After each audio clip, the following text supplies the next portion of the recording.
ملک بھر میں انٹرنیٹ کی بندش کو لاہور ہائی کورٹ میں چیلنج کر دیا گیا۔ لاہور ہائی کورٹ کے رجسٹرار آفس نے درخواست کو سماعت کے لیے مقرر بھی کر دیا ہے۔ جسٹس شکیل احمد آج ندیم سرور کی درخواست پر سماعت کریں گے۔ درخواست میں وفاقی حکومت اور پی ٹی اے سمیت دیگر کو فریق بنایا گیا ہے۔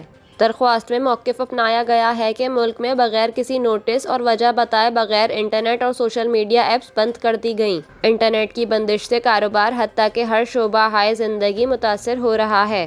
انٹرنیٹ بند کرنا بنیادی حقوق کی بھی خلاف ورزی ہے۔ درخواست میں استدعا کی گئی ہے کہ وفاقی حکومت کا انٹرنیٹ بند کرنے کا فیصلہ کالعدم قرار دیا جائے اور ملک میں انٹرنیٹ کو مکمل اور فوری بحال کرنے کے احکامات جاری کیے جائیں۔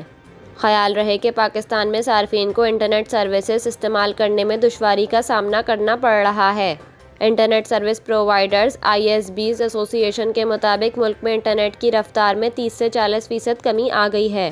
یاد رہے کچھ دن قبل یہ خبر بھی سامنے آئی تھی کہ حکومت کی جانب سے فائر وال کو تجرباتی بنیادوں پر چلائے جانے سے ملک میں سوشل میڈیا کی رفتار کم ہو گئی ہے۔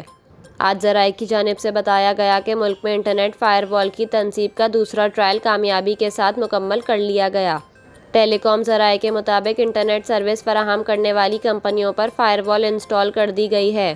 ذرائع کے مطابق سوشل میڈیا سروسز آئندہ 2 سے 3 روز میں معمول پر آ جائیں گی۔ ذرائع کا بتانا ہے کہ فائر وال سے موبائل سگنلز اور انٹرنیٹ سروس کو بھی ڈاؤن کیا گیا۔